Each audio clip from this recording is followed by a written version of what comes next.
honestly, like, I'm humbled. I'm blessed. I can't, it's one of those things where you can't say anything but thank you. No, yeah, it truly is an honor. Without trying to be dramatic, it really is. I think what's appreciative on my end and my family is, even after 15 years, because I retired in 2010, even after 15 years, your playing career is still recognized. And what's nice about this one is it's the closest thing we have, I guess, to a Hall of Fame, I guess, right? A little bit.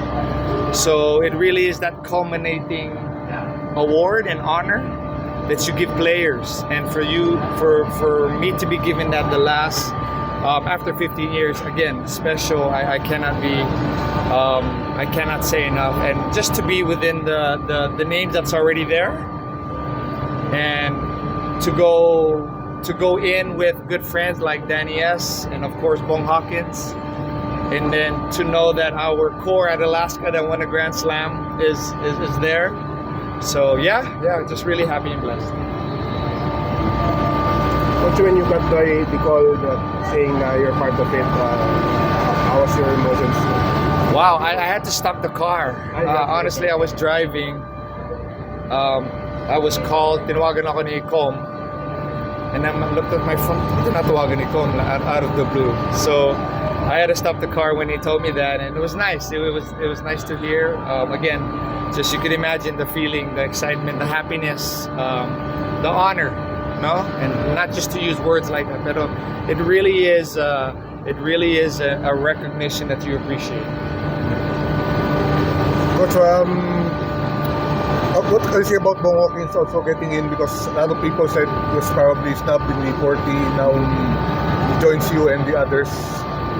Yeah, you know what? I will never comment on why and who. I wish people would not do that, no? But it's fair, because a lot of times when people are questioning, there's a player that they supported and really like, no? And they were pushing for someone else. So, okay lang yun, that's fine. But honestly, I'm happy for Bong. He was really, he was one of our leaders also off the court. So not a lot of people know that. So why I appreciate Bong so much is because our simple conversations in the bus, while we're having dinner, things like that is what made him special for me. And for me to be able to join in with him at the same time is again an honor, and to give him his honor. I think that's one thing that I'd like to be thankful for also, because he really deserves it. He really does. Coach, you were part of the 96 Grand Slam, but probably the merit that got you in was your time with Mobila and Tanduay and Kuakola. Those were the times that were really true. Yeah. That's when I think I grew up, no? A little bit, matured. I think the team that you mentioned are my opportunities where I was given the opportunity to lead, to be one of the main men on the team.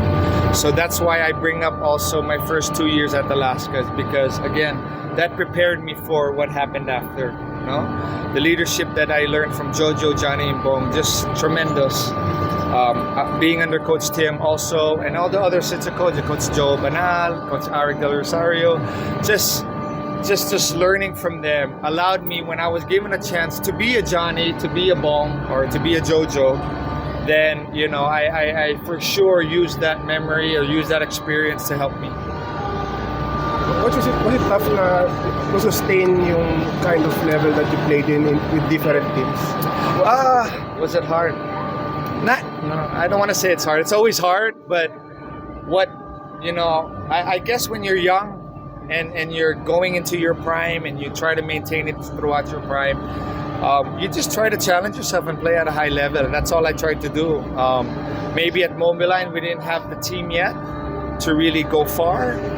We started to. Remember, we had Asi and Andy, and then when I moved to Tanduay, you go into that very talented team with Eric Mink, Rudy Hatfield, but then you have the issues with the Philam during that time, so medyo magulo yung time na yon. And then I think it all came together when when we were back together at Coke.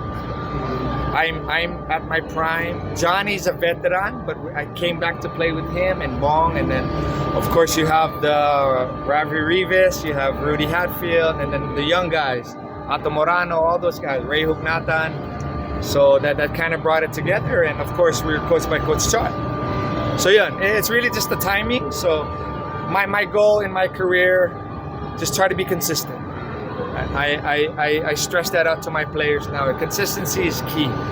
You know, I didn't have to score 24 points every game, but if you know that you're gonna get 15 for me, 14, and then on given nights, and I'll be in the 20s, then good. But you know, you'll know what you're getting. It is really how I'd like to be remembered. When you played me, you know what you're getting. So I'm gonna defend. I'm gonna be aggressive on offense. So yeah. Coach, when the news came out that you're part of the next 10 greatest players, of course the difference between you and the others was that you're coaching Blackwater. You have a season to play. Yeah. Was it? How was your mindset then? Were you like you have to refocus? No, I think naman if you ask all the other 9, siguro mas okay. You know, they're gonna say, no, masasabihin nila that they want to be in my position. Again, everything's a blessing, and to still be able to be part of the PBA now in a different career and under a different position. Now this is my next challenge, and you know what I put in as a player is the same hard work and work ethic that I'm trying to do as a coach. But during that time, it wasn't difficult. I mean, you know, it was a nice recognition, nice honor. The players said congratulations. They're messaging me. They gave me a hard time that first day of practice a little bit. Okay. So medyo masaya naman. So they were happy. They were happy for me, and then you just move forward. Sabi ko you thank me by giving me a win tonight. Ito yung game na to. Sabi ko, focus on Magnolia. Yun yung ano namin, sabi namin. Did the loss spoil that honor? No, but it spoiled my mood, no? So we you know, I know we are a lot better than our record shows, no? It's really just gaining more experience together. But like I said, those are two different things. And I remember, Jerry, I played a long time ago, so you know, happy for the recognition. But my focus now is really as a coach and preparing Blackwater, and you know, again, I'm happy that I'm given this opportunity. Coach Tim called you, or Coach Tim, not yet. Hindi pa. I'm not sure. You know him, right? So I think, you know, I'm sure he'll get around. Coach Chot messaged me. That was nice. But yeah. Anyone nag-message sa'yo that surprised you? Good question. Not really. I think, you know, naman, you know, people you follow and the people that you're connected with on Facebook are really the ones that really, you know, went out of the way to message me. Lots of family and friends all over the world, especially in California. My family there, they're happy for me. I guess I would say the most, not surprising, but where I was really touched is when you get messages from old players you used to coach. You know, the guys I played with, you know, they all messaged me. So we're happy. There was some you know, old players used to coach from Alaska, and even your short stint in Ginebra and Converse. So yeah, very happy. Okay.